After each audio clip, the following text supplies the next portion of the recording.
Hey there everybody, I am Jeff. This is Tabletop Toolbox and I am very excited for this 54th episode of the weekly Ratchet. I am back from KabinCon 2025 with a bunch of really exciting playthroughs to share with you. I'm not going to waste a moment of time today. Let's get to it, the weekly Ratchet.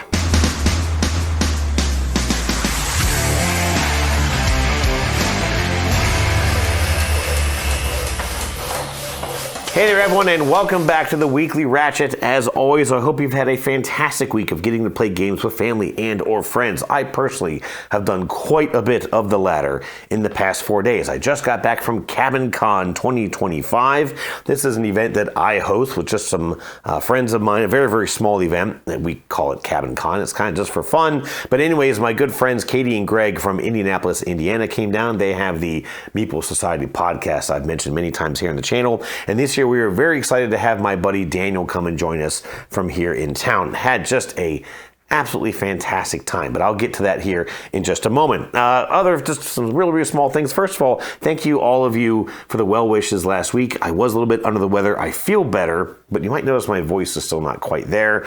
I think it might just be because of all the talking and laughing and commotion that we've had over the past couple of days, but I feel much better. And again, thank you. Also, let me just say it's 78 degrees in this room right now. We are apparently just skipping spring here in Richmond. So if you hear a little bit of a buzz in the microphone, it might just be the air conditioner behind me busting its ass to try and keep up. Anyways, tons of games to talk about. Don't want to waste any time. Thankfully, no new games that have come in the past week. So let's jump straight to question of the week.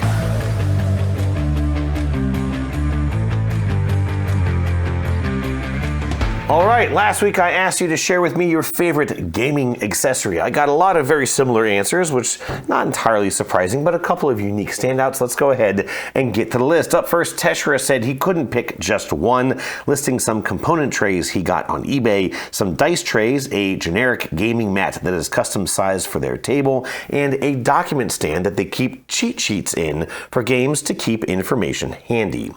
I'm kind of guessing it's like one of those little stands you see at a restaurant up against the table, showing you their specials or drink menus or whatever. Kind of one of those plastic, self-standing, acrylic pieces. And that's actually a really interesting idea. I do kind of have to wonder, thinking about like my 4-player games, it might either be too far away for people to see.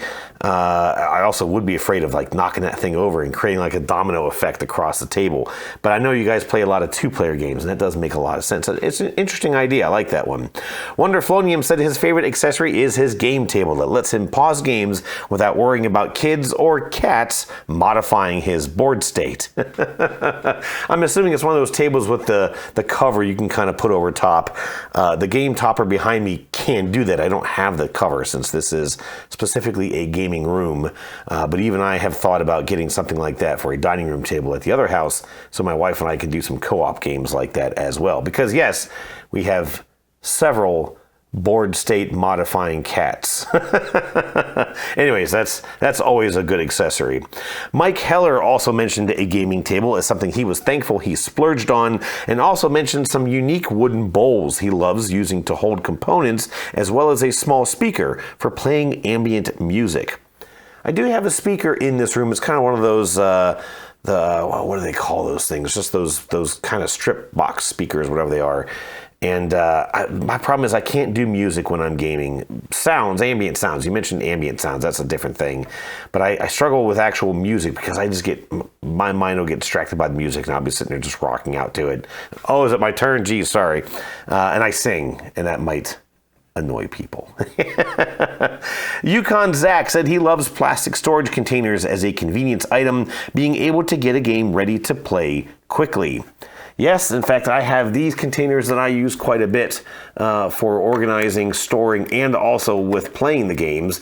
These are from Dollar Tree, and you can usually store a decent, like player pieces, as long as they're not too long. I mean, these things are fairly tiny, but you can, you pop them out of the box. I usually label them so I know what goes in, at least what the lid goes to, and then you just pop it off and you're ready to play.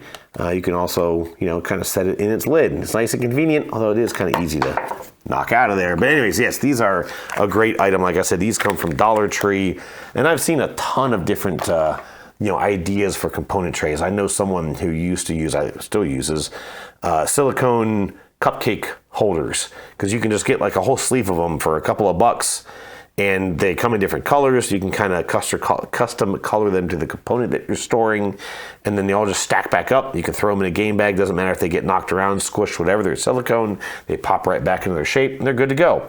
They can kind of attract cat hair. You gotta be a little careful for those. Anyways, Brandon Graham mentioned custom designed component bowls, which he designed to make retrieving components from them easy, and also a large table-sized playmat that he takes to game nights as he feels it elevates the experience. Now I kind of want to see these bowls. Curious what those things look like. And yes, we're going to hear a lot about people using custom game mats, and I do think that's a pretty good idea. I've always wanted to get one the size of this table, and I need to get something for my table over at the main house. Unfortunately, it is a giant round glass table. You've seen plenty of pictures of it here in the channel, and getting a big round mat like that is kind of tricky, but definitely a very useful accessory for sure. CR Poll didn't list an accessory he has, but more of one that he wants, a set of shelves that can accommodate the variety of different sized game boxes. Actually, the All Play company, used to be called Board Game Tables, now All Play, they do have a modular, I think it's called the Jasper storage system, a bunch of different cubbies that you can put them vertically or sideways. I think there are different sizes. You can get ones with doors or shelves or whatever. I will say that they are quite expensive, very expensive, but I do know what you mean. It would be nice if I've kind of done that here. I've got, actually on the off camera here, I have the Kallax shelves. Everything here is Kallax because it's universal. Everything kind of looks consistent, but I have the little kind of like felt or fabric cubbies that you can slide in, and I've got all the real small games, all the button shy games, all the little Paco games are all down into those things, and then that way I don't have to worry about them getting knocked over or just end up all over the place. Rentless said his favorite accessory is actually a cheap trophy he got from a thrift store. He said his regular game group will occasionally do a tournament, and the winner keeps the trophy until the next event. He said they stole the idea from Will Wheaton's YouTube series. I love that idea, and in fact, for the KabinCon event that we just had, I realized a little too late that I should have done something like that, kind of like the Dundee Awards from the Office show. I'd love to have done something like, biggest blunder move, or most wins, or funniest off the cuff joke, or something like that. Just like a couple of just little Dundee Awards for completely random things that you can just kind of hand out to people. You can actually get those, just the trophies. I saw them at Michael's. You could probably buy them online. It wasn't a specifically for Michael's type of thing. But anyways, I might try and make sure I do something like that. I think that's a great idea. I love that. Ryan Combs mentioned game trays, but added that he loves his laminator for modifying roll and write games. Yes, absolutely. I love a good laminator. I used to do that too when I was doing some roll and write games. They're also really good for deduction games. I have a laminated sheets for the Alchemists game.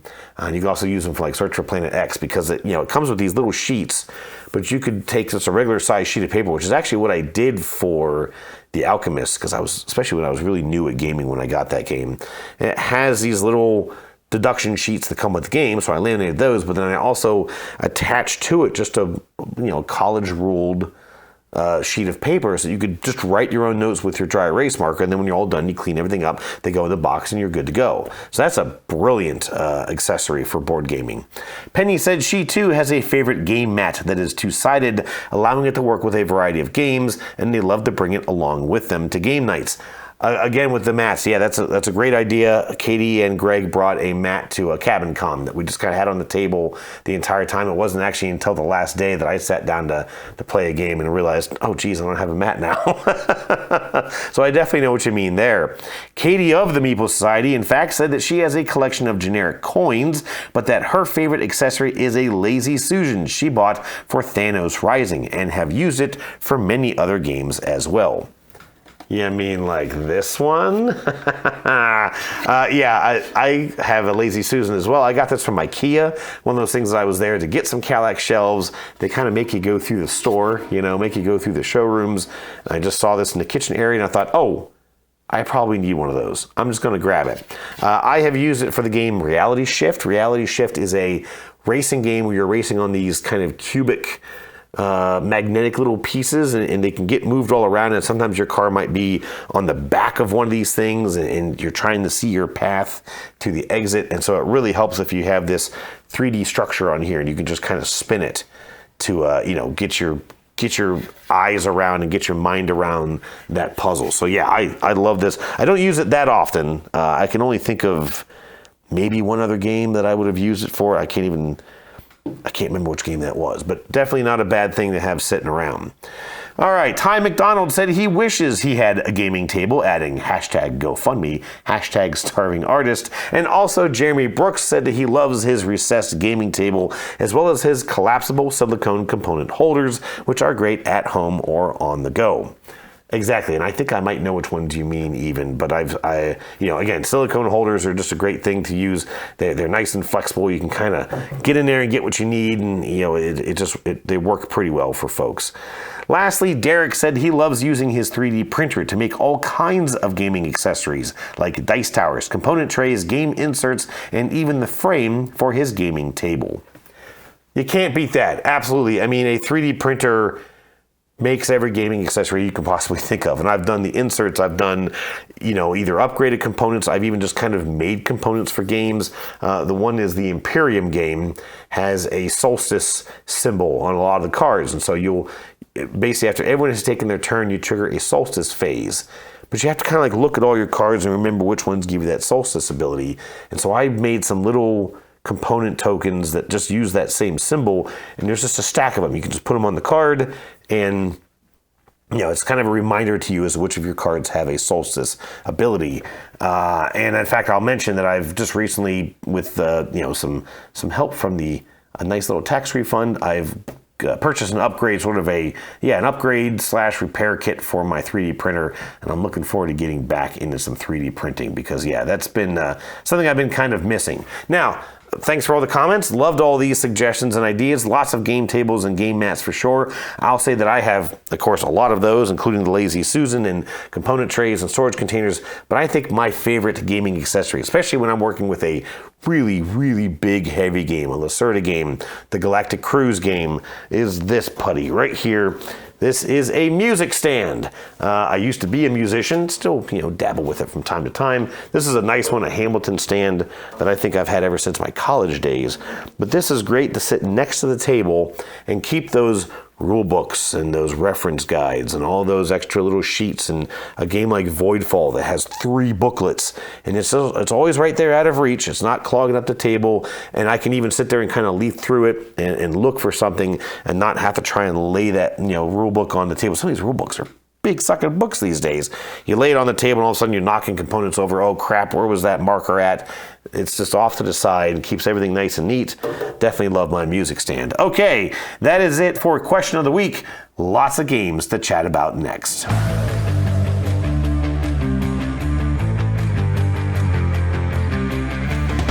All right, here we go. KabinCon 2025. Like I said, I think I have 14 different games here to chat about. Actually, technically 16. I'll get to that in a little bit. We started on Thursday. I started around maybe noonish. Katie and Greg got down from Indianapolis. They kind of got checked in, got themselves into their room, and then we sat down to play Sand. Sand is from Devere. I didn't write down the name of the designer. I have not been, silent about the fact that I just haven't really enjoyed an awful lot of the Devere games.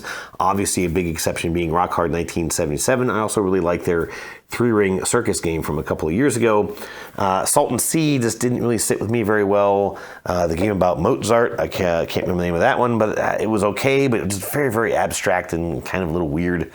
And Bamboo was really, really weird. White Castle, I don't know why that game is so popular. It was a run-of-the-mill worker placement game. Anyways, Sand is a pick up and deliver game, and I'm going to try and not go too deep into this one, but you're supposed to be this kind of like worm, and you're moving to these different locations. Now, I was expecting, just based on the box art, I was kind of expecting this, interesting, maybe an economy game set in sort of the Arabian desert or something like that.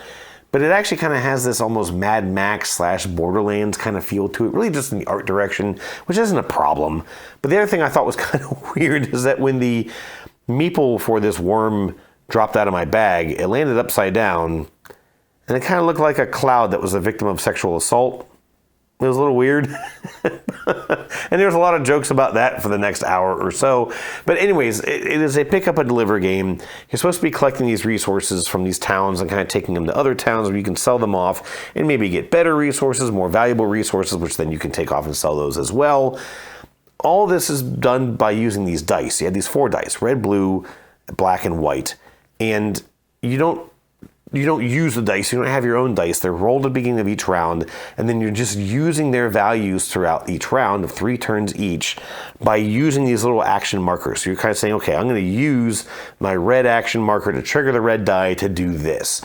And those dice might let you move between locations. They might let you recharge like resources. But you also might use it to pick up those resources themselves. So if you want a red cube, all the cubes, the basic cubes at least, are the same, black, white, blue, and red, then you have to use the red die to pick up the red resource, but then you can't use the red die anymore. So if the red is the highest value die, let's say the red is a 6, everything else is a 2, you want to get to the next location by the direct route, which also requires a 6, but now you have a red resource, so you can't use the red die again, and you got to figure out some other way to get the heck to where you want to go. That would be okay if it wasn't for the fact that every movement you take between those locations sucks up a ton of resources. You have to spend water and meat and health and use a certain die value just to move across the board. That's consuming 3 different resources and using one of those dice actions in a single turn. And then it's going to take potentially 3 other actions, 3 other turns, just to replenish those stupid resources. And so this felt like a worker placement game with gobs and gobs of tedium stacked on top of it. It was so much work to just get to where you wanted to go and then spend all this time recharging everything to get like $8 in these resources. Now, I did kind of like there was this sort of a maglev Metro idea where when you deliver those resources, they actually went onto your board and unlocked upgrades and kind of gave you other abilities. One of those abilities is called the Acolyte action, which according to things I'm reading online is a very, very overpowered action, and it makes the game very unbalanced for someone who gets it earlier than everyone else. We couldn't even understand what the rules meant. We couldn't really understand what it was trying to tell us. We didn't even use it. So part of me is really curious how that action works and how that makes the game, unbalanced. But I don't know that I'd be bothered to play this game again. Like, I really just don't have any interest in getting down to this and playing it again. That was Sand by DeVere. Next, we played Scholars of the South Tigris. Now, let me just mention this real quick. Katie and Greg have their channel, The Meeple Society, and what they do on that channel, one of the things they do on that channel is they kind of go through all their games in their collection one letter of the alphabet at a time. And they'll make sure they played all those games beforehand so they can kind of talk about them with a fresh perspective. So you're going to see a lot of S's in this list because they're kind of getting ready for their S video. Anyways, Scholars of the South Tigris is a Garfield game. And I've kind of said the same thing with these Garfield games. They're fine. They're passable games. I definitely think they're better than a lot of the DeVere games. But to me, they look the same. They feel very similar to play. They use different mechanisms, worker placement, card drafting, dice placement in this game. But you're all still just going up tracks. You're just kind of trying to chase some points. And they all tend to feel a bit abstract. Now, Scholars was pretty interesting with this idea being that you're supposed to be sort of traveling the world back in like the 1700s or something like that and collecting all these ancient texts and then translating them into Arabic. And to do that, you're moving around what they call a map. It's really just kind of a wheel off on one side of the board around a bunch of different cards. You then have to spend a ton of resources to move those cards over to one of these 3 guilds. The guilds then will let you hold on to those cards, maybe even sort of mark those cards for yourself. And then you're also trying to employ these translators. And when you have a card in place, you can then trigger an action to use your translators or other players' translators to decipher the text. So you might have a card that's in Sanskrit, and you've got a translator that goes from Sanskrit to Persian, and then maybe someone else at the table sort of controls a translator that can go from Persian to Arabic. And I know I'm not getting that order quite right, I don't remember it, but that's the general idea. To trigger off each translator, you need gold and silver. Once a translator has been used enough time being tracked by that gold, they retire. And they kind of get tucked under your board of the player who controlled them to give yourself extra upgrades. You do all of this with a dice placement kind of a system. And this was kind of an interesting twist. I liked it, but it was weird in that you got a bunch of white dice. You might have some colored dice at the beginning of the game, red, yellow, and blue. And you can place workers. You got little meeples that you can place on those dice to change their value. And then you have colored workers that you can use to change the color of a die. So I could put a white worker on a white 2 to make it a white 6. Then I'm going to add a red worker to make it a red 6. I can pair that up to a white die with a yellow worker to make it a grand total of an orange 10. And then I can trigger an orange action of that value. Now, some of the actions around the board just require a number. Color doesn't matter. Some of them are the very opposite. You need a color, the number doesn't matter. Some of them require a very specific color and a very specific number. And you only get a couple of dice. The dice sort of circle back through this bag that you have. The workers, once they're used, they go away. And so you're constantly trying to get workers back. You're constantly trying to get dice of different colors. You're constantly trying to track down these resources because everything in the game just feels very expensive. And it's difficult. It's a difficult game. It felt a little convoluted. I did actually feel like there was some theme there. I liked the idea of, okay, I'm going to go and I find this manuscript and I send it over to a guild. I don't know why there's 3 guilds. I don't know why that step was there. There's kind of this area majority with the different guilds, and each one's a different color of the secondary colors, the green, orange, and purple. So then I have to get myself the orange action somehow triggered, but I don't have any yellow dice right now. I got red all over the place and I got blue. I don't need purple. I need orange. And you're trying to climb up these tracks throughout the process because those tracks might trigger additional incomes or additional rewards, maybe giving you the red that you need. And so there's a little bit of an efficiency timing element there, but it doesn't always quite work out perfectly. Anyways, I still didn't love the game. Oddly enough, I won the game, which was kind of weird, but it definitely wasn't the worst Garfield game I've played. It was an interesting experience. Scholars of the South Tigris. All right, up next. Now, by then, actually, I should say that Daniel showed up. We had a nice dinner with some barbecue, and then we sat down to play SETI. Now, I've talked about SETI here in the channel. This is a rather big, heavy game from CGE where you're trying to sort of find evidence of extraterrestrial life in our solar system, and you're doing that through a number of different actions. There are 2 alien boards that are kind of secretly chosen at the beginning of the game. You have no idea what you're going to be discovering throughout the game, and they ever so slightly change up the game, as you play. And I really like SETI. It's a really neat experience. It's a really neat looking game. It's a challenging puzzle, and I'm not going to really go deep into the game itself, but I will say this. This is an efficiency puzzle, and I'll try to give a quick example. Let's say I want to scan a couple systems. It costs me a credit and 2 energy, and I can do that, and maybe I only have 2 credits and 2 energy. So I scan, I get a couple of data tokens, I put them on my board, maybe I get a couple of reputation or publicity for the action, and then that's it. I have a credit left. I don't have anything I can do with it, and that would be my entire round. I would just be out. But maybe there's a card that I have that only costs me a credit, but it lets me launch a ship.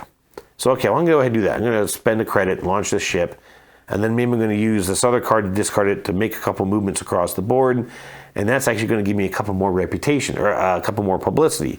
And now I'm at 6 on the publicity track. Another player takes their turn, gets back to me. I spend my publicity to get a technology. I put that technology on my player board, and it generates an extra credit for me. Oh, okay.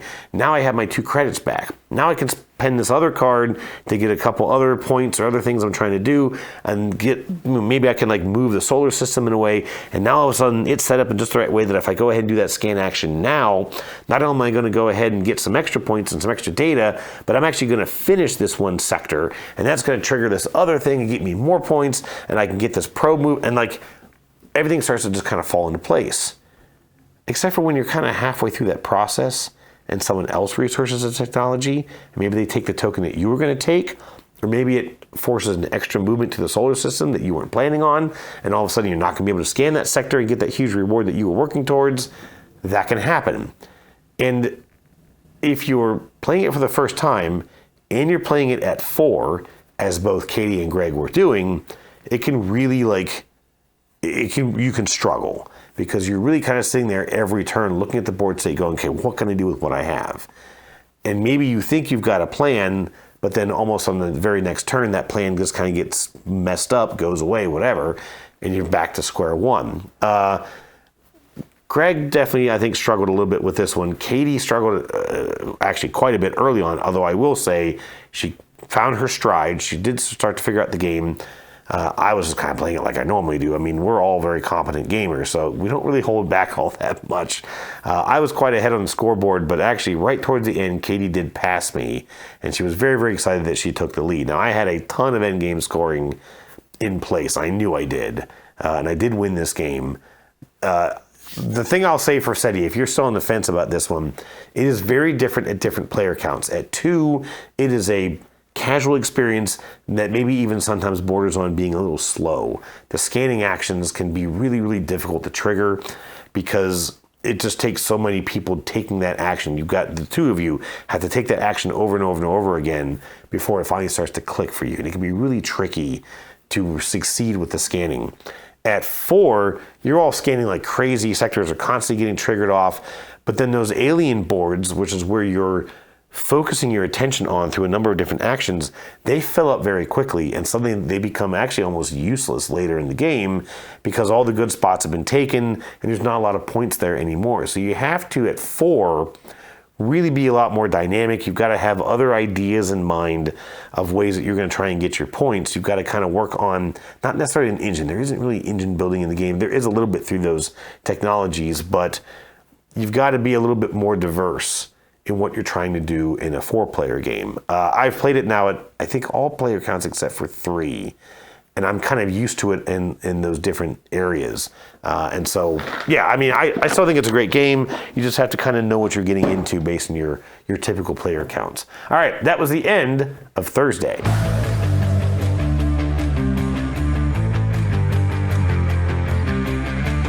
All right, on Friday we got some breakfast and some coffee, very important. And then we played Sakura. I have no idea how to say this. It's a little rider Knizia game. I talked about this during the Dice Tower retreat, played it last year. I didn't really like it then. I didn't really like it now, but the player experience is kind of what makes this worth it. In this game, just a quick recap, you're sort of following the Emperor down this little path on this little board, and he wants to stop and admire the cherry blossoms, and you all just want to be as close to him as you possibly can. It's literally a board, a couple of pawns, 1 per player, 1 big pawn for the Emperor, and then you get a couple of score tokens and a deck of cards. The cards, when you play them, you're all kind of picking a card to play simultaneously, and that card will usually either move the Emperor and you, or another player and maybe yourself, or something like that. So it may say move the Emperor 2 spaces and then you move 3 spaces, or it may say whoever the player is in front, move them back 2 spaces and then you go 2 spaces, something like that. You're looking at the board state and you're kind of going, okay, well, this card will really put me like in front right now, but it might be the 3rd card that actually triggers. And so who knows what the board state's going to look like by the time we actually get to your card. Each card is numbered and you resolve them in lowest to highest order in each round. And so you're constantly just jumping around, moving around, stepping over people. If you bump the Emperor, you lose 2 points and you go back 3 spaces. And then, like I said, whenever the Emperor stops at the cherry blossom spaces, you kind of have a quick scoring round, and then you proceed to the next one, and then you proceed to the last one, and that's the end of the game. And like I said, it's a silly, chaotic rant. You cannot really invest yourself in this. You can't go into this going, I'm going to win. You're just going in this going, we're going to laugh and be stupid for like maybe a half hour, and then this will be over.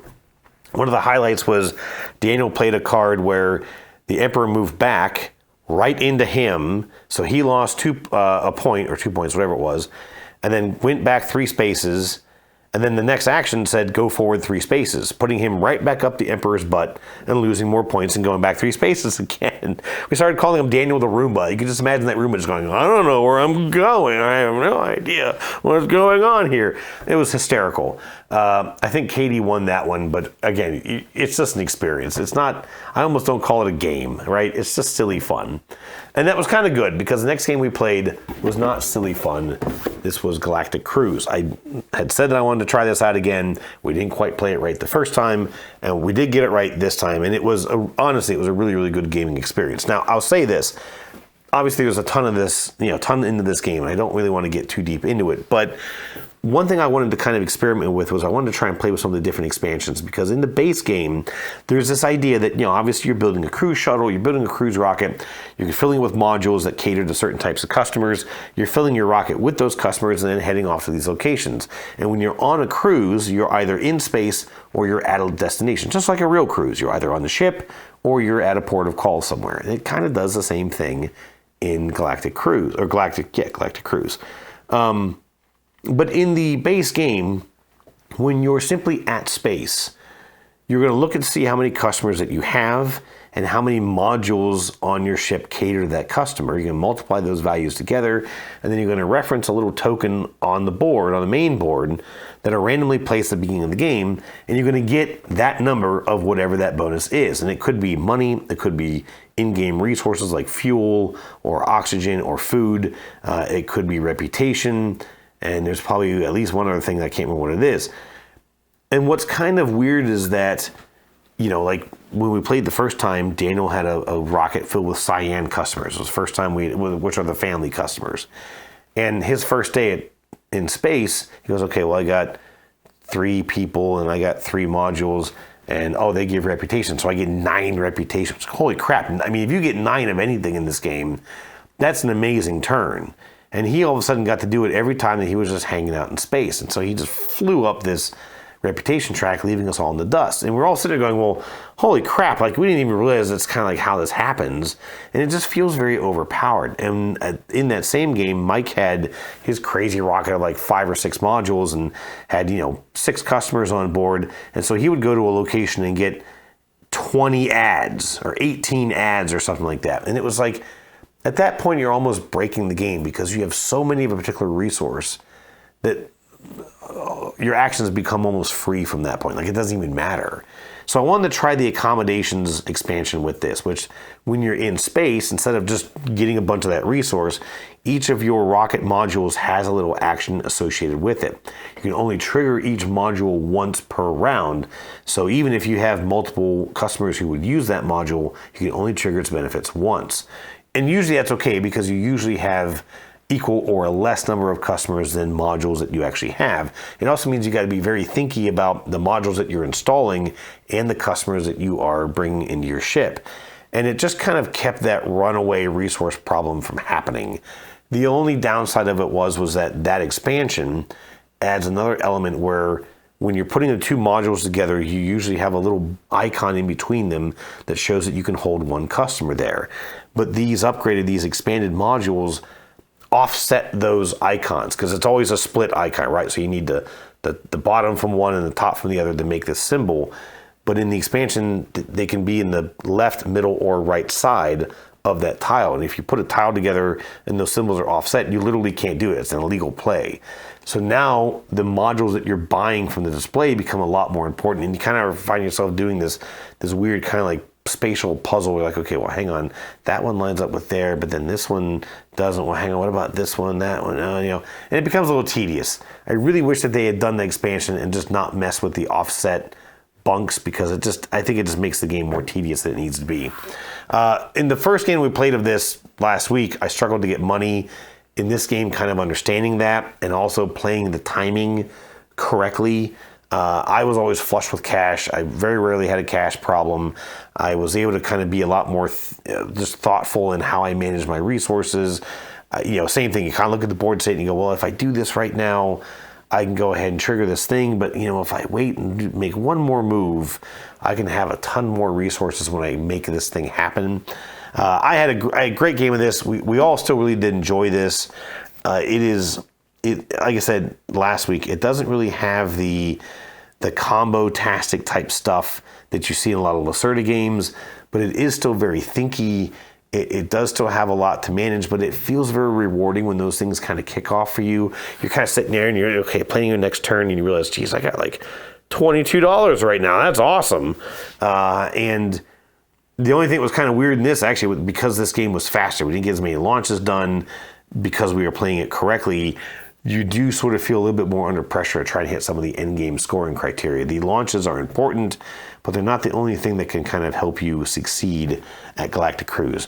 I am enjoying it. I do want to play this little thing a little bit more. Also, actually did I got like halfway into a solo game on Thursday before Katie and Greg showed up. I just had to quit and kind of, I figured I'd come back to it later. I haven't gotten a chance to do that yet. I will say that the solo was fairly streamlined. You do have to resolve these cards for your AI, and that felt a little tedious, but it really wasn't too bad. I was able to understand it fairly quickly, despite there being like 8 or so pages of rules. I was able to kind of get through it, and I'm looking forward to checking that out a little bit more. The solo of Galactic Cruise. All right, after that we played Sagrada. This is kind of a holy grail game, right? Or a grail game. Just a game that's been around for a long time. This is a abstract dice placement game where you're trying to kind of build these stained glass windows of, I don't know, a church or whatever. I have no idea if there's a theme to this, if there's a story to it. We just kind of set it up and we played it. It's a game I've been wanting to check out for a long time, although I'm not a huge fan of the dice placement stuff, and I'm not a big fan of these abstract puzzle games, but I've done like Azul and talked about the, not the Cosmos, what's the other, the Space Nebula, the space little token game I've talked about. Anyways, I'm not going to go real deep into Sagrada. I mean, you either know it or it's on your list to check out as well, right? But the simple idea is that you have kind of a puzzle board that you can choose at the beginning of the game, and then you also have some public objectives that score. And in our case, it was like, we'll have each column has to have a different color in it. Each row can't repeat the same number.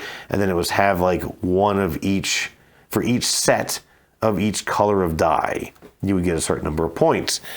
Your puzzle board in front of you has spaces that either have to have a certain number on it or have to have a certain color on it.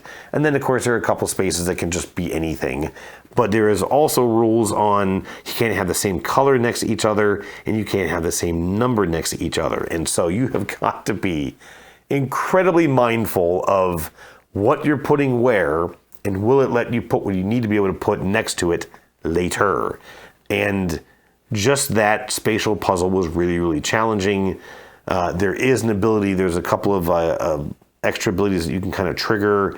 I actually used one constantly, which said that I could, I could increase or decrease the value of a die by 1, if I remember. And there's a couple others which I never used. The only thing, and all that was fine. A bunch of us were kind of sitting there and a couple times throughout the game going, oh crap, I completely didn't even I forgot about that row thing and I've got 3 4s on the same row. Or, oh geez, I just put my second blue in the same column. Damn it, now I'm not going to score that. And all that was fine.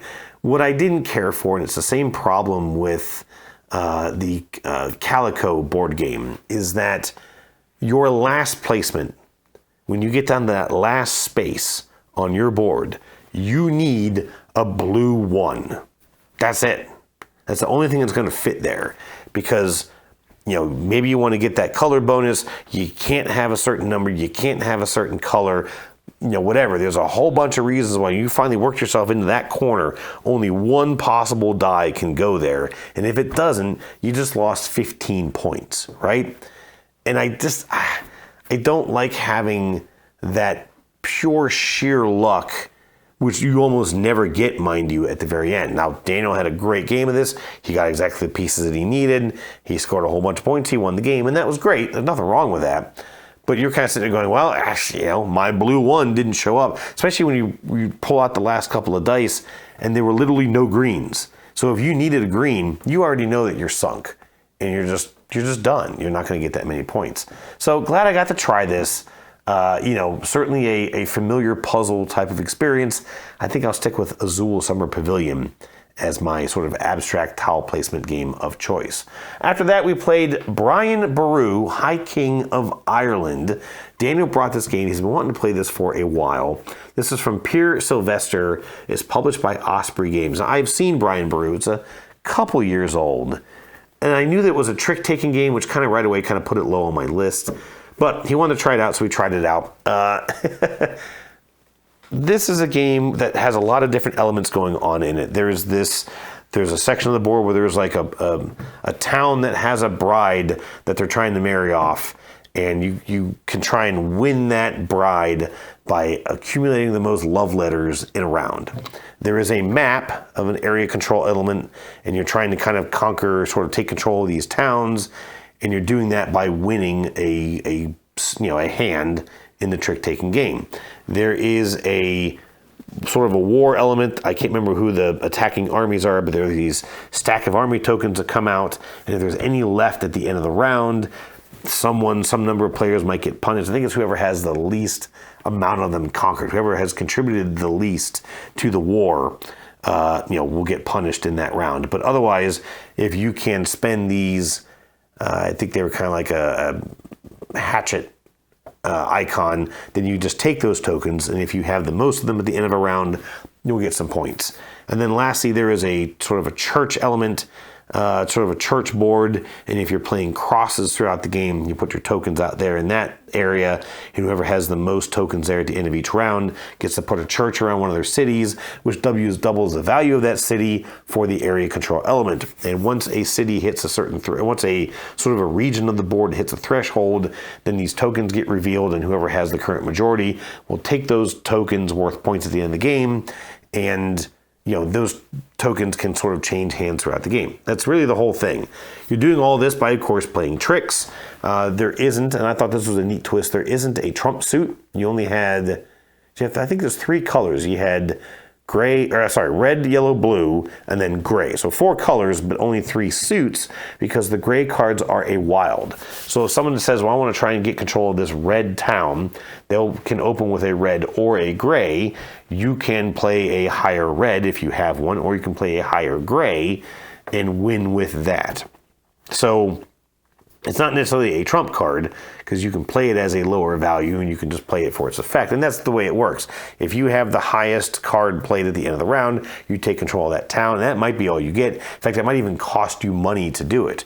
If you did not win the trick, then you have icons on the bottom of your cards. You can pick one row of those icons and get the rewards. It might just give you money. It might even let you expand your control of the map. Some of the towns have roads that run in between them, and there'll be an icon on your card, and if it lets you, and you are on a road, and there is another town on that road next to you that is not already occupied, you can take control of it by maybe spending some money, usually $5. And that's the whole game. It has the same randomness of a usual trick-taking game in that, okay, well, I'm going to play this card because I actually want the symbols on the bottom, but nobody has a card or chooses not to beat me. Maybe I play a card because I really want control of that thing, and then someone just drops the higher, gray card, and I get taken out. Now I'm just getting 3 love letters for a bride that I didn't really want in the first place. So, it was okay. It was fine. Daniel won this game, which was good because he was really excited to play it, so I'm glad he won this one. I'm just not really excited for trick-taking games in general, so, that was kind of my experience with Brian Boru. The last game that we played, and I'm going to chat about this one maybe just a hair bit longer, was Space Station Phoenix. This is from Rio Grande Games, and it's a funny story because I actually asked Katie and Greg to bring this game last year to KabinCon, but every time they kept bringing it up, I was like, what else you got? And the main reason is that I think this game is ugly. The box looks really, really nice. I mean, this looks fantastic. But the actual game on the table, even some of the pictures that I myself took, don't really make this game look very good. You're building a space station, and what you're doing is you've kind of arrived in like this fleet of ships. And they're just a bunch of ragtag ships, but they give you actions that you can take. And you can activate those ships using some gems, basically just a currency in the game.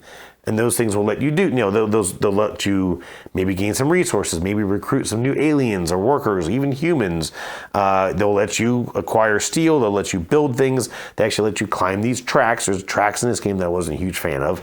But as you're climbing up these tracks, anytime that someone takes an action, anyone who is on that track above the bottom space will get a benefit from someone else taking that action. And if you peg that track, you can actually get some crazy rewards in this game. But throughout this game, the other thing that you've got to do is you've got to build your own space station. And the best way to do that is by getting steel. The only way to do it is by getting steel. And the biggest source of steel in the game are the ships that you came in with. And so you're actually, throughout the game, scrapping some of your ships, tearing them apart for the steel resource to then build your own space station. Well, the other thing is that your ships will give you income of those gems each round. But as you're losing those ships, you start getting less and less of that resource.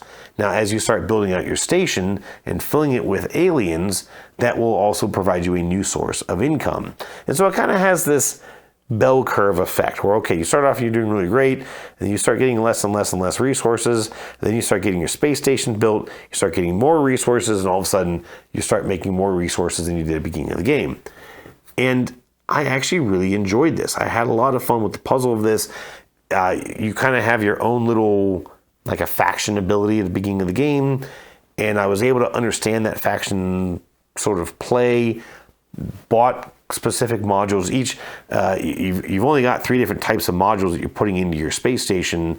They're color coded, but there's like 4 different ones of each of those colors, and so you can kind of say, well, hey, that one's really going to work for my engine, and so that's what I'm going to grab, and hopefully it'll let me even be more powerful with what my faction's kind of built to do. And I was able to see that. I was able to actually make some big plays up front, kind of set myself up for some pretty easy steel generation. In fact, I think I only scrapped 2 of my ships for most of the game. At the very end, I scrapped 1 more to give myself just a big jump of steel so I could build the last module of my ship.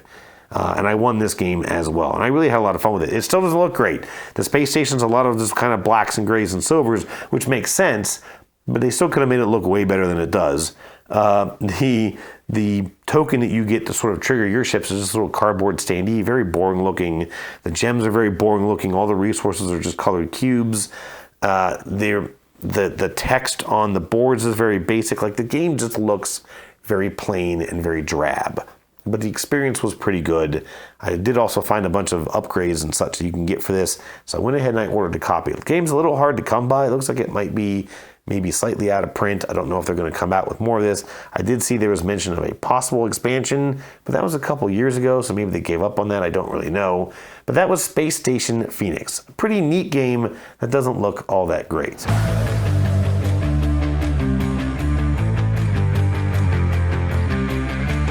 All right, well, just like we did then, I found myself already on Saturday, the last day of KabinCon, at least so we thought. Now, we all we arranged ahead of time. We had a list of games that we were kind of looking to get played. I had a Google Sheets that we were all kind of using, and we all brought some extra stuff. But this next game was one that I had been wanting to play for a long time.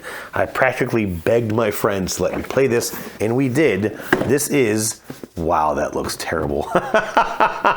This is the Island of El Dorado. Let me try and get, there, at least get a little bit of that gold here on the screen. This is from Daniel Aronson and El Dorado Games. I don't think there's any right reason in even still having this sitting on the table. Okay, well, hey, I tried. This is the same designer and same publisher as The Age of Atlantis, my #1 favorite game. And this was the first game that he came out with, and it did not get good reviews. People didn't really enjoy it. But he, for whatever it's worth, he kind of stuck at it. He came out with some expansion, some additional content. And I had heard that all that stuff really did improve the experience. And so a good year and a half ago, because I don't think I've ever talked about this on the Ratchet, I picked up a Legend Edition copy of this off of eBay for probably a little too much money. But it has everything in it. It has all the different characters, the expansion characters. It also comes in this neat looking box that maybe looks a little bit better in person, with this kind of clamshell opening, and then just all of these neat trays and metal coins and golden dice. There's lots of like gold leaf. That was unfortunate. There's lots of gold leaf on the various components. Well, I can't believe that happened. Anyways, I really wanted to check this thing out. I really wanted to kind of find out what it did. It's kind of a race game. As you're playing, and in fact, well, since I'm already into this, there are these temples that you will kind of discover throughout your play. And once these things get discovered, so you start off with literally a single hexagonal tile. I mean, just one of these things sitting on the board and on the table, and that is your starting board. You all start there, and then you're exploring from that central place and finding new tiles, finding new discoveries. You're finding different resources, which then you're collecting to, be able to build things and sort of upgrade your abilities, your character, and all that kind of stuff. And then ultimately what you're doing is you have to kind of make these offerings at these temples. Yes, I'm trying to do all this while cleaning up the mess that I just made. I think I'm doing okay. What do you think? Anyways, I'm trying to find these damn temples. Just gonna start throwing all this crap all over the place. Here they are. That's all I wanted to do. Let's get to these things. Anyways, these temples, there are 3 of them in the game. And once they are discovered, you have to spend a bunch of resources that you're collecting to put an offering at the base of these things. But that's not enough, because the other thing that you have to do, and I think it fell on the daggone floor, is that you have to use this, you have to find the cave, you have to get into the cave and find this last cave token, this sort of, whatever it is, Shabliss or whatever. And then once you have all three of these, basically once you have an offering at these three temples and you've had this in your hand, you win the game. And you've got in this bag, this is all your player components, you've got a meeple for yourself. Actually, you have two different meeples because each of the character boards are two-sided, so you can play as a sort of a male or female version of your character. Each one has unique abilities, very standard-looking meeples, but still nice. You get a farm that you can play out on the board somewhere, which lets you collect resources with these villagers. You can then upgrade it to be a capital building. You can build a fort, which you can upgrade into a temple of some kind or whatever it was called. And so it's kind of neat. So this is your fort, and then you place the upgraded token on top of it, and now it is the temple or whatever it's called. And here is your farm, and then you slide this token onto it, and now it is your capital building. And we just thought it was kind of neat. We were all actually really quite surprised by this. It was weird in the fact that there's still a very basic dice chucking element to combat. It was also a little bit weird that, well, for one thing, the rulebook was terrible. I mean, terrible. I had to read some of this stuff out loud because I was like, look, grammatically, this isn't even a sentence. Maybe if I say it out loud, it'll make sense to one of you people and you can translate it to me. We struggled. We even watched one of he had a video out on YouTube. The web page for the company is gone. It literally says on the rule book, you can go to eldoradogame.com and it's basically like hey, do you want to buy this domain? Like that's all that's left there, which is unfortunate. I mean, the guy really kind of wrecked his business towards the end of his last couple of Kickstarters, but his problem, not mine, unfortunately. Anyways, we had an interesting time with this, and it was another one of those where I kind of gung-ho right off the get-go. I was like, look, I'm going to grab this stuff, and I'm going to try and make use of my player power, which was I could kind of harvest all over the place. I was pretty nimble and kind of get a lot of stuff done. I think I have this all organized enough that I can at least get it off of my table. And then I found myself in the cave, and I came across a lion, and the lion and I didn't get along. And I ended up getting killed, which then made, basically I kind of respawned somewhere in the map. And then I ran back into the cave. This time I brought some villagers with me to try and kind of use them as an army or maybe a meat shield. And that kind of worked. And then I ran into another dweller and they took me out. But by then, Greg had kind of finished getting his offerings done. He had followed me into the cave. My last combat resulted in a tie, so I just kind of had to go back to where I was and stood there and watched as he came in and took out that last dweller and won the game. So it was kind of like, I was a little frustrated because I felt like I was so close and it was because of a dice roll that I lost. But then I did sit there and kind of realize, well, geez, if I had maybe taken one extra turn, if I just pumped the brakes for a second, because I was pretty well ahead of everybody for a little while there, if I had maybe just taken an extra turn, harvested some more gold, built my army then, taken my army in the first time, maybe brought some gold with me to let me reroll dice, like some of the mitigation that is available in the game, I could have had a better go with it. I did like this for that kind of open world aspect. You're building this big board.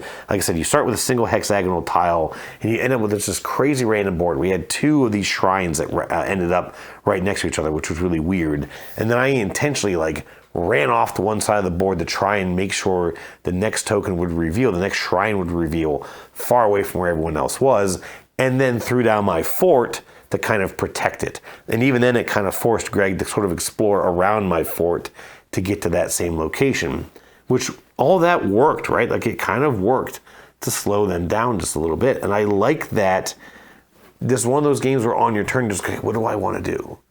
Like, how do I want to play this round? Should I go exploring? Should I go, there's a turn structure, but it's literally roll the dice, pick one die to gather, pick one die to move, do your gathering, do your move. And anything else that you want to do in between, building those buildings, getting those villagers, are all just extra actions that you can take during that movement phase of your turn. That's it. And so you could have a turn where I get together a whole bunch of stuff, I'm going to go one space and that's it, your turn. But But then you have other turns you go, oh, I rolled 2 6s, so I can gather a bunch of stuff. I can move way over here. I can explore a couple spaces, and then I'm going to try and build up my farm. I'm going to get my capital built. I'm going to start harvesting more stuff on my next turn. And it just felt very rewarding. Maybe still a little bit hampered by luck of the dice, but there are some ways in the rulebook that you can even kind of get around some of that randomness. And I even had a couple of ideas of maybe next time, if there is ever a next time to play this, we'll try and seed those shrines in specific sections of the stack so that they don't always come out right next to each other, at least not as likely for that to happen. Anyways, everyone had a pretty interesting time with this. We were all kind of sitting there afterwards, sort of picking apart our feelings about the game, and everyone generally did like it. They admitted that, yeah, it wasn't a perfect polished experience, but it was a pretty neat game. Island of El Dorado. After that, we played Sanssouci, another S game. I think it was the last S game. It was. We played Sanssouci. I don't know who this one's by, but this is a little abstract tile placement game. We were basically trying to build a garden of these tiles. It is arranged by rows and columns. It's kind of like it's gardening the spreadsheet edition, right? Excel gardening. But you have a bunch of workers across the top of the board. You have a couple of pre-printed garden spaces on your board, and then you're drafting these tiles from the central board and placing them onto your board. You have to keep the same type of garden feature, like a fountain or a archway or something, all in that same column. But as you're building down on this board, you can be moving these sort of workers down the board to score points based on the row value that you land them on. And literally, it is column times row. Excel formulas to make your points. But the way that you get these tiles was the part that was driving me nuts. And it literally broke my brain at first, because you have a deck of cards specific to you. You're all going to reveal the same cards. And you're going to have 2 cards in your hand. So again, you only get 2 options, 2 actions to work with on your turn. But a card might show a specific garden type, a fountain. And you look to see if there's a fountain on the main board. And if there is, you can take that fountain. But that fountain is sitting on a space corresponding to a color. And the rows of your board have those colors. And so you can take the fountain that's sitting on the yellow space, but then you have to put that fountain on the yellow space of the fountain column. But if there's already something there, well, then you can't place it. Or if that row is so far down that you may never even get the spaces that connect it, well, then it just kind of sits there and does nothing for you for the rest of the game. So you're incentivized. The whole idea is that you're trying to kind of build this garden downwards so that your workers have a place that they can keep ratcheting down and scoring points. But if you're pulling something off of the blue or bottom row of your board, you may never even be able to get to it. It may be a completely useless placement. You also have cards that will just give you a color. So maybe the blue and the gray, you kind of get the option. So I can take from the blue space or the gray space. But again, maybe I don't want that out yet. Maybe I don't need that tile out, or maybe that icon that's already there is one that I already have. Who knows? Whatever. And I was struggling so hard to kind of like, why can't I just take that tile and put it here? Well, because it has to go in the white space. Well, the white space is pre-printed on the board. Those are all filled in. Why would I take that? Oh, well, if you already have it, then you can flip it over. You can put it, on the same column of the garden type or the same row of the color type. And it just, oh God, it broke my brain. It broke my brain, and it had that same problem as Sagrada in that towards the end of the game, you need the archway on the purple space. So you're hoping that you're going to have an archway card or a purple card, and then you're hoping that an archway is going to come out and sit on the purple space. The odds of that actually happening are so small, and of course they didn't trigger, and so okay, well, here goes 16 more points for me. And I did not enjoy this one at all, really, if I'm honest. I don't remember who won this one. It may have been Daniel, or was it? No, it was Katie. Katie won this one. Yeah. I can't even really say that I'm glad I played it, but it's nice to know what other games are out there. Anyways, that was Sanssouci. After that, we played Age of Rome. Now, this is a game that Daniel got a while ago. I think I was actually backing this game, or I was about to back this game, but I saw that it had a lot of take that elements, and so I didn't back it.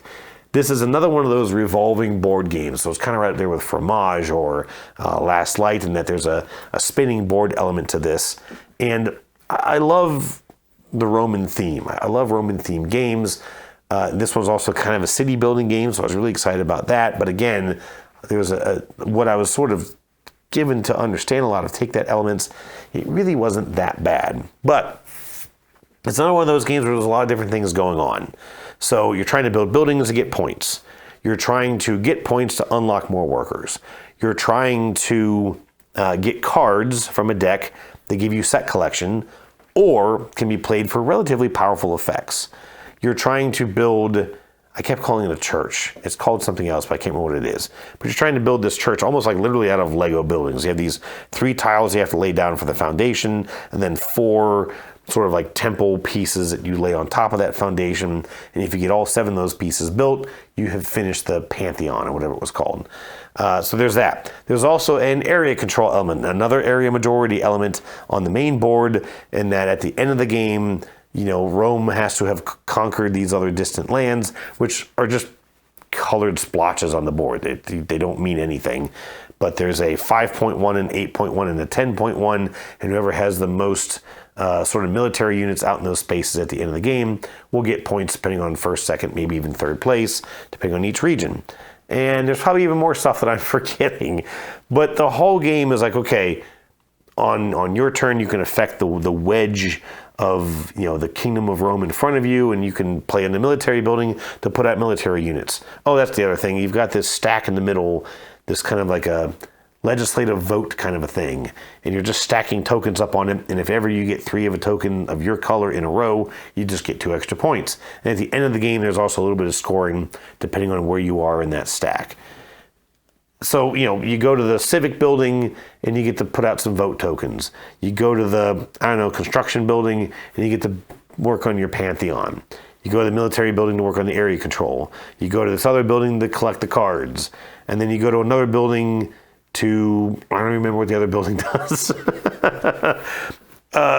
The production was top notch. This game looks amazing. All the buildings are these little clear acrylic pieces with printing on them. And so as you stack up, the building starts to look a little bit more ornate. And, the icons kind of increase in value, and you get and for each tile that's there, you can go to that building more times. So again, you only get to work with your current slice of the board. And if there's a 3 high building there, then you know that you can visit that building 3 times in that turn. Hopefully you have by then 3 workers. I think you only ever get up to 5 workers. And so, you're affecting that board. And at the end of each round, the board turns. The direction and the number of times it turns varies. And then you're also you can put out these little, they look like a dagger, a wrist stabbing a dagger. And if you have one of those tokens facing somebody, you can activate it, flipping it face up, and then you have these little tokens on your board. They can give you a stronger bonus when you trigger various buildings, but then there's these other little snake pieces that sit on top of those tokens. If you have a snake piece on top of your bonus token, you can't use it. But if you're able to activate one of those tokens in front of another player, I can't remember what they're called, but they're an attack of some kind, but you can put one of your tokens and give it to that player. They then have to potentially cover one of their bonus pieces, and you've unlocked yours. Of course, someone may trigger one right in front of you. You have to take their piece, and now you're still blocked out again. And then all of that sort of culminates in this big end game scoring. You have a couple of private objectives that you're working towards, the Pantheon scores, the area control military scores, the voting stack scores, maybe your sets if you have any score, your personal goals score, all kinds of stuff. And in the end, somehow shockingly, I won this game as well. I'm glad I didn't back it. It's definitely not my kind of game, which is this, for example, I really wanted to build the level 3 military. I wanted to build the last of the military buildings, because when you build, if you're the first person to build a level 3 building, you get a special bonus that only you get to use for the rest of the game. And that military bonus was that if there are any ties left on the area control element at the end of the game, you got to break those ties. Those ties would break in your favor. Otherwise, they literally just canceled out. You didn't get anything. There was no like sharing of points. And so I had a lot of military out because that's kind of what my character was able to do. I was very, very easily able to put out 2 military units in each round, but I needed to get that area control. I needed to get that majority. I needed to get that tiebreaker in my favor. I did eventually get to do it. I actually was able to get it placed. But because the board spins randomly and other players weren't building a lot of military stuff, meant that I was basically reliant upon myself and hoping that the board would spin the right way, that I could just do what I wanted to do and get that reward. And it almost went to Greg. In fact, Greg had the option to do it. And turns out he didn't know that he could do it. He didn't have enough money, but he could have spent some cards to get the money to build that level 3 building, take the bonus from me, and laugh at me for the rest of the night. He said he didn't do it because he didn't want to hear the end of it, but I don't know. So anyways, that was Age of Rome. Like I said, top-notch production. And we talked about it a little bit afterwards, and even Daniel was like, I feel like they were this close to making a really, really good game, and they just kind of made a game that just doesn't quite feel like it adds up to the sum of the value of all of its pieces. It looks better than it really plays. But that was Age of Rome. The last game that we played that night, the game that was then supposed to be the final game of KabinCon, was a quick last round of Bark Avenue. I'm not going to go into this one because I've talked about it a bunch here in the channel already, but I got to play this at 4. Of course, I talked about playing it at 5. What was really kind of funny is that when I played it at 5, I was playing with a bunch of kind of non-gamers, and it took forever.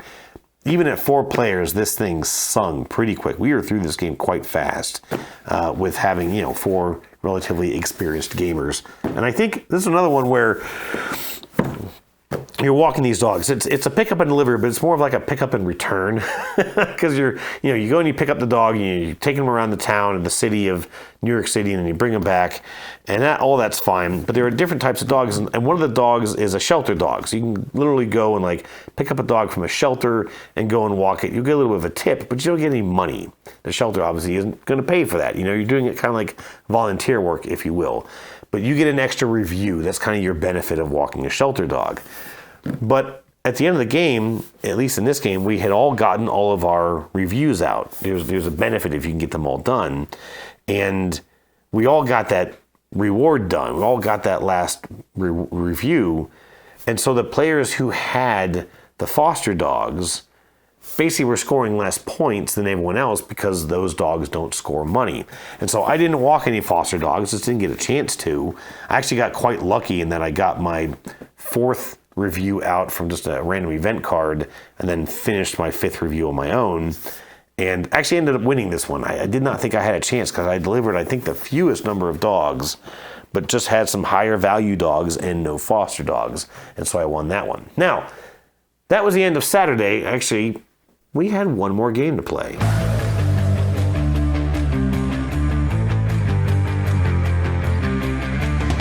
So on Sunday, Katie and Greg had to leave pretty early to get back to Indianapolis. They had a 10-hour drive, so I didn't fault them for that at all. And in fact, they got home just before a pretty major storm hit. Everyone's okay, so that's good. I'm glad they were able to get home before that happened. But Daniel got up, and I thought he was pretty much going to head out. And he said, hey, I'm not really in a rush. You want to get one more game in? And it was like music to my ears. And so he broke out Fields of Arle. Now, this is an Uwe Rosenberg game. It's actually from like 2014. I didn't realize it was that old of a game. And you're not going to believe this, but it's a farming game. And he set it up, and I was getting my coffee and breakfast, and he set it up and kind of got it all ready, and he starts teaching me. And it was interesting because at first I was like, oh, that kind of reminds me of this, and that kind of reminds me of that. All games from him. And then he starts showing me just all these different tokens, all these different worker location spots. And I was like, this is kind of starting to feel like Feast for Odin. And I do not like Feast for Odin. I had a really, really rough first Feast for Odin experience. And he goes, yeah, it's kind of like that, but it's not the same, because he knew that I didn't really like that game. In Fields of Arle, you're a farmer, and you're running your own farm. You're doing your own thing. There's very, very little interaction except for the fact that it is a worker placement game. And if I take a location, take an action, you cannot take it as well. There's a one ability to copy. And then you actually can, in this sort of neat way, you have like summer actions and winter actions. There's kind of 2 different columns up this board.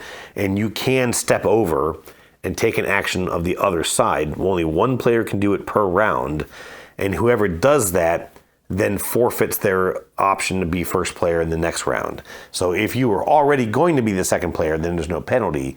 But if you were going to be the first player, you now are basically forfeiting first player to the other player. Other than that, like, this game is just super open. There's probably 20 different actions per season. And this whole game is about farming. You're clearing out some, bogs that are left over on your land, revealing some peat tokens, which you're going to use as fuel in the winter. You can also use peat tokens to turn clay into brick. You can raise cattle. You can raise sheep, always sheep. You can get horses. You can plant fields and then harvest those fields. You can actually put in a forest to help you generate wood. There's this whole kind of like an engine building progress tracks all up and down the action board. And as you improve those tracks, it then makes other actions more powerful. So you may go to an action that says, hey, you can plow a field for every plow that you have. Well, as you get more plows and you take that action later, you can clear off more stuff on your board all in one shot. And so again, it just gives you a lot more stuff that you can do, and it makes your actions more powerful. But there's no end game goals. There's no, hey, this is worth stuff in this game. And as Daniel kind of made it clear at the beginning of the game, like, you have to pick your path. You have to decide, like, what am I going to try and go for this round? Now, there are buildings that you can build to give you a lot of points, but they're very, very expensive. And of course, I was like, well, I'm not going to worry about those for now until I'm getting close to that. Well, I never got close to it, because by the time I kind of stopped to pay attention to those buildings, the resources that they required were going to take me too long to get into place.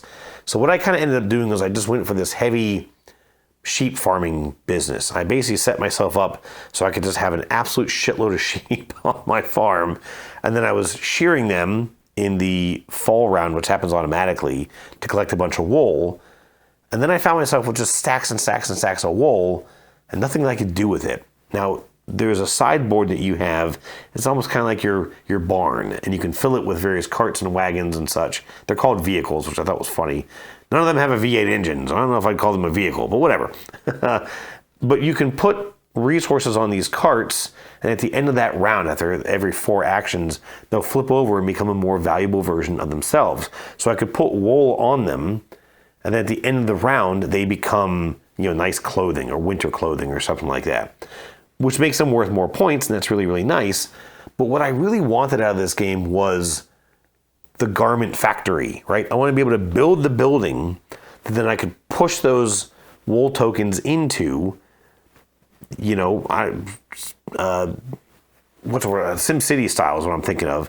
Those kind of economy engines, those factory type video games where you're producing this, and then this converts it into something better, and then this converts it into something even better, and then this is, cranking out money or points at the end of that cycle.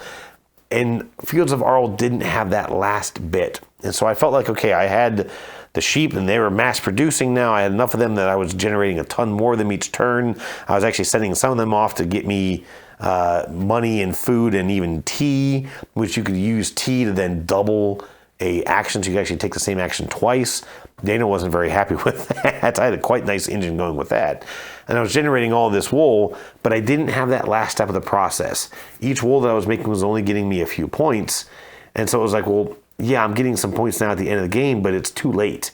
And I don't have that next piece. I can say, okay, let me get that garment factory and shove a bunch of these, pieces of wool or rolls of wool into and get those upgraded points. And so I lost this game, which I kind of expected I was going to. Daniel had played it a ton of times solo, and the solo and the competitive experience are basically the same.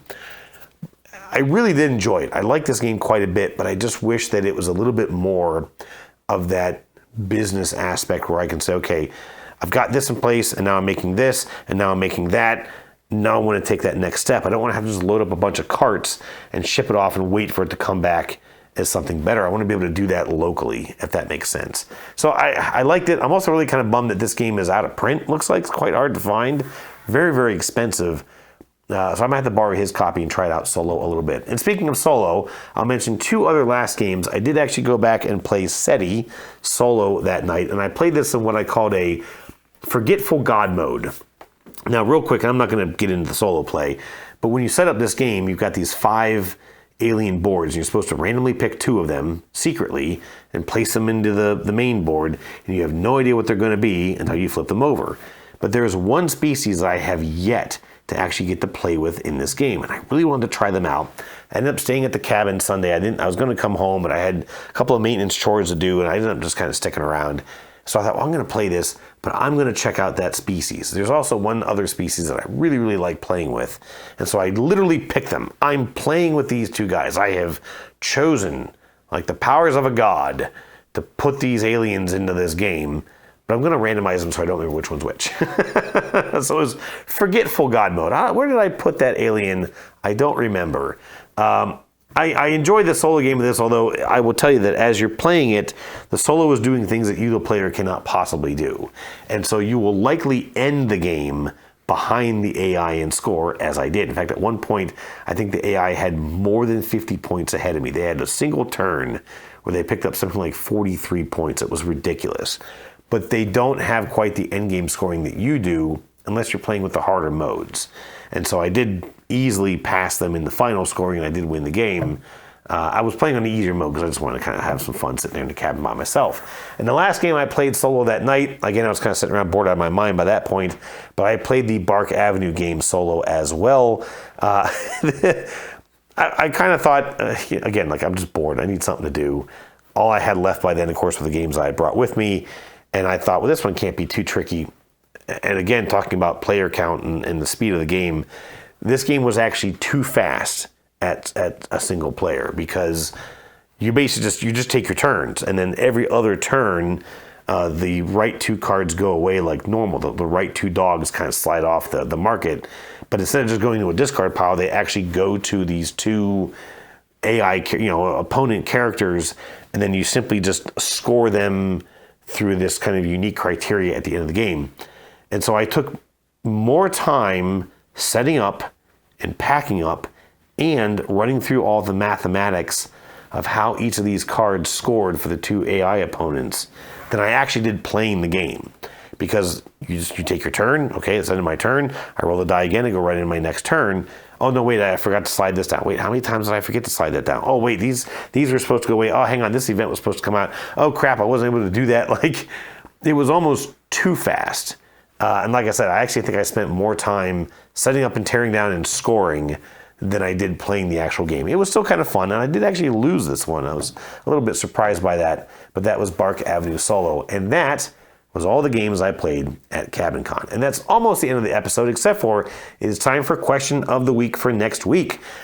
We played a bunch of games over this past week. We read through a ton of rulebooks. We don't come to this, we don't come to KabinCon or the retreat or other events like this with all these games memorized and ready to play. So we kind of have to sit there and refresh ourselves on the rules. We read a lot of rulebooks, and we saw some really, really funny stuff in some of these rulebooks. And so the question for the week next week is, what is the dumbest thing you have ever seen in a board game rulebook?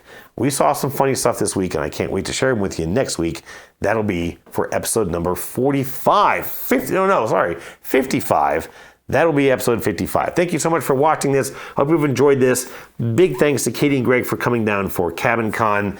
It was just an absolutely amazing time. I'm a little bummed to know that it might be the last, because the Wednesday before anyone showed up, I met my realtor there at the cabin, and we signed an offer to sell the house. So we are now currently contingent on selling the cabin. I do not want to.